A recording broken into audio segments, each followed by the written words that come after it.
Hello, my friends. Another fine day. Sorta, kinda.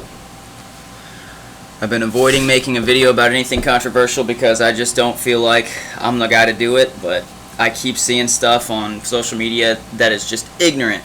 It's just ignorant. And it's so ignorant. But I don't mean like I think I know better. I just mean it's all lacking material. It's all lacking research and facts and subject.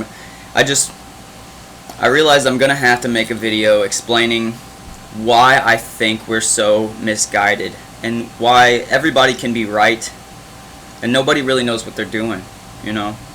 So I'm going to start off by saying what's going on right now with the coronavirus happening and then all these riots and this racist stuff happening. What's going on right now? What I see happening is homeland terrorism followed by the attempt to carry on a political tactic into the next generations. And I know that sounds kind of confusing, but I'm going to break it down. The reason I think it's homeland terrorism, and I'm talking about the virus, is because when we try to look at statistics and numbers, they get presented to us in a certain way, and that was what my last video was about. And all these rises in cases of corona, I don't fear the coronavirus because I understand that a virus is going to help our species evolve, and I'm a George Carlin fan, and I think that if I die of corona, it's just better off for the future that my offspring weren't susceptible to something like that and that it doesn't happen again in the future. So I'm not a person who's like, oh, I'm afraid to die of pneumonia and blah blah blah. I've had pneumonia, I've been sick, I've been almost, I've been laid up on bed rest before. It's like, human beings are resilient. We're really resilient. We're made to survive stuff like this, and this stuff's made to attack us. But it's like fear is what we're showing. Fear is what we're showing of this stuff. A lot of the ignorant people just want to have total fear over this. And I remember 9/11, and the goal of that, let's say hypothetically it wasn't an inside job and it was just a terrorist attack. Then the goal of that terrorism is to get everybody to be afraid. That's what terrorism is for, so we don't continue to operate normally. So we stay in our houses and we are afraid to travel and we're afraid to go out to public places and government buildings. And it didn't take very long before Americans said, fuck that. We're not bowing down to terrorism. We don't negotiate with terrorists. We're going to go out and we're going to live our lives normally. We're going to start flying again. We're just going to increase security and all this stuff. And we said no, and we kept on going. But we can have this invisible enemy that we can't track or see or know is real at all. We trust everything we're told about it, and it has the 10 times better effect of scaring people and getting them to stay home and totally obeying the will of their government, way better than any terrorist attack ever did in the past. And that scares me. That scares me. Because people are just, they don't want to willingly find out the truth on their own. So let's talk about numbers for a second. If we have 100 people that live in a house, and one of them travels away, and say this is hypothetically in December or January, and they come back with corona, and they infect the 100 people in the house. Say 10 of those people don't get sick, all right? And say the other 80, they get sick, they're in bed rest for a while, they get really sick, they're real worried, but then they get better, and they're okay. Okay, this is hypothetical. And now, the neighbor gets sick. Say the neighbors get sick, okay?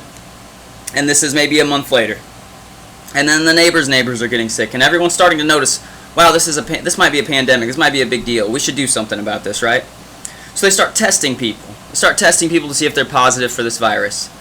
Now, there's going to say they test one of those 80 people that lived in that house. They might say, wow, you test positive for coronavirus, but you have no symptoms. You have no signs. You're non-symptomatic.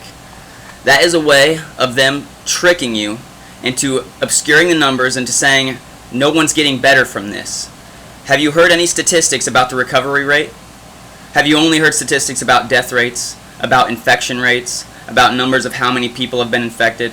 Do you know you have to test everybody in the United States before you have an accurate representation of the numbers? You know what I'm saying?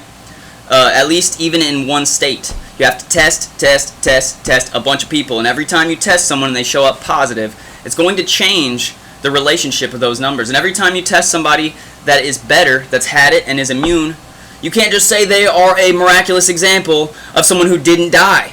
You have to add that into the numbers and say there is a lower chance of fatality than we thought. Now, our governor here in Illinois released a press conference, and this was a month ago maybe, where him and his health advisor explained that any death that happened while the person was positive for corona was counted as a corona death. This includes things like car accidents. Of course, in the autopsy, if they're positive for corona, it's counted as a corona death. This includes people on hospice, people on life support. If there's a room full of old people in a hospital and they're all about to die and someone with corona comes in and accidentally infects them all and they all die, those are all counted as corona deaths. Not deaths by their cancers, not deaths by their old age, they're counted as corona deaths. Why is this happening? You have to ask yourself why. Why are these hospitals getting more money to do this? This feels like a conspiracy to me, and not just because I'm a conspiracy theory guy, but because it has allowed them to control us so much more effectively than anything else that's happened in the past, and we've let them, and you're letting them. Just keep that in mind. Don't go out and fight a virus. Don't wish for our human race to evolve and get better. Don't think maybe our population was too high to begin with. Don't think any of that stuff. Just think your life is in danger. The government said so. You better wear a mask. You better stay home. You better wear what they tell you, right? Where does that go? Where does that road lead? You better not go to certain places that they tell you not to go. You better stay 6 feet away from each other. Where does that lead in the future? Control, control. Please open your eyes. Okay, rant over on that one. I'm not that smart, guys. I'm not claiming that I know this stuff. I just want you to hear this information and formulate your opinion based on what you've heard and what I'm telling you now. So, with the racist stuff. Racism does not exist anymore. And I don't mean there's no such thing and there's no racist out there. Systemic racism, this built-in thing, if it exists secretly in some level of the government that is so corrupt and so unbelievably terrible that we have not yet become aware of it. Kind of like the Weinstein stuff and all of the, where we become aware of it and we're like, wow, this was going on so long right under our noses. And there is a possibility that there are racist people with power that are using that power to force racism to trickle it down onto the people below them, and that's possible. And there are definitely racist cops out there, and there are racist people. But this media is wanting to perpetuate racism. They want the next generation of young people to believe that there is still underlying racism in white people all over the place. That's what the Confederate flag means, and that's what, I mean, has anybody ever condoned KKK since you remember? Has anybody ever condoned Nazis? Why are we pretending like white people are all secretly running around in hoods behind closed doors? It doesn't fucking happen. I live in the Midwest. I live in between cornfields, and I've heard the N-word used less than 5 times in my life. It's fucking bullshit. I'm telling you now, it's fucking bullshit. Now, so, let's get a little deeper into it, okay? I'm not saying that black people don't have a right to feel like their lives have been affected by white people, because the history shows that some of these wealth inequalities and all that stuff, it dates all the way back to the beginning of slavery and all of those things. But white people didn't invent slavery. Black people sold black people to the white people. We gotta quit ignorantly blaming each other for this bullshit, because it is not to end racism, my friends. If this wouldn't have happened, racism would have come to an end much sooner. What's happening is they're reprogramming the next generation of kids to think that this is out there in the ether, so they can continue to use racism as a political advantage, so they continue to use racism to build their progressive standpoint for their political agenda or whatever this is. And I don't know why. I don't know what the politics show, but I know that the people I've been listening to and that have been getting called Nazis and hate speech people have been warning us about this for months, for years. Jordan Peterson, Ben Shapiro, they talk about identity politics. They've been talking about it, how they're separating us, marginalizing us into our specific groups so they can control us, and that the more marginalized you are, the more protected of a group you are. This is racism. This is fascism. You divide people into their colors, into their sexualities. This is not what you're supposed to do. This is not progress. So, let's all agree that white people had a part to play in the reason that black people are poor and have been drug addicted in their neighborhoods. And let's also agree that it's not a thing about black people and white people, that it's about poor people and people that have been gifted with blessings of wealth in their life, right? It's what you're born into.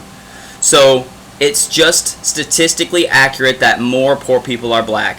It's just statistically accurate that poverty goes back all the way into history, and that there are chances and there are times that black people have succeeded and become great people and powerful people, like the president. When you have a black president, you should say racism is over. We should agree that we've all moved past a certain point. When the majority of the population has elected a black leader, you should say, no longer maybe should I believe that everybody's part of this Nazi organization. And I don't know who I'm even speaking to. Okay, I just want this to get out there. I want us to see that we're all right on a minuscule level. The only ones who are wrong in this situation are the looters, are the rioters, because they don't realize that they're creating racist white people. They're doing these things for no reason. They're burning down black businesses. This is just because they want material possessions. This is just because they want status that they haven't been able to get, right? And I understand that. I totally get that. But you're not doing it the right way. You don't deserve it. You don't deserve that. You keep telling yourself that you've been oppressed by fucking who, and then you're gonna go take all this shit. I've been oppressed by cops in my life, and I've never felt like stealing shit. In fact, I've always held a code to not steal shit from people. And it's just because I know that money doesn't come from nowhere. I know that deep down the line I'm affecting somebody else, that I'm pulling money out of someone's pocket somewhere. And that affects me because I know I've had wallets stolen from me, and I've had things stolen from me that really fucked up my life for a little while. You know, because if I lost $100 and that $100 was my money for the next 2 weeks, that person who took my wallet didn't realize what a fuck ton of shit they were putting me through. But anyways, so let's agree, please, that there is an issue to deal with, and that issue is to attack racism at the source where we find it. And in the case of that cop, we don't even know if it was actually a racist action. What we do know is that it was a terrible cop. And when we see that, and we see that there, and we attack it, and we try to find justice for that situation, that's how you fix the problem. That is how you fix the problem. You keep going out and you find situations like that, and that is what racism is. That is what bigotry is. That's what injustice is. It's not made up, floating around in the sky. You find it. You find it right there, and you look at it and you go, I knew it was here, but we found it now. You don't fight it by yelling at no one. You fight it by prosecuting that guy who fucked up. And that sets an example for the next guy who thinks he's going to fuck up. Looting and rioting and calling white people names and white people calling black people names and all these difference of opinions and all this stuff like that happening is perpetuating racism into the next generation. Kids that are being born, young people, are going to already assume that it's been happening. Hundreds of years have gone by. I hope I've said enough in this short video. Wow, it's been 13 minutes. Holy shit. I just must have been, I don't know, I'm high or something. But anyways, just take the time to consider that there's a lot of ignorance going on out there. And, you know, I keep thinking of Jesus on the cross when he said, forgive them, Father, because they know not what they do. We don't realize, we think we're all fighting for something. We all agree. We all agree. Who am I? I don't know. I just had to express it because I've been waiting so long. I've been holding myself back. And the more I see, the more ignorant shit, the more tiny pieces of information that are out of context that make other people believe, the echo chambers that are created so we all are surrounded by our own thoughts thinking what we think is right. Get the fuck over it, please. Quit listening to the media. Use your social media for what it's for, which is spreading the truth, real information, research.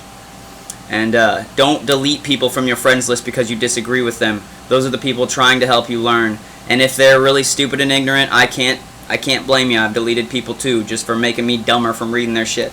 But it's okay. It's okay, guys. Hey, I love you. I hope you love me. I hope it didn't sound hateful. Please, please, join with me in a conversation, and let's use this information. Let's get rid of our ignorance and just all start talking with each other about this and trying to realize that we all stand on common ground. I love y'all, and you have a great day. Thanks for listening if you did. And peace out, babies.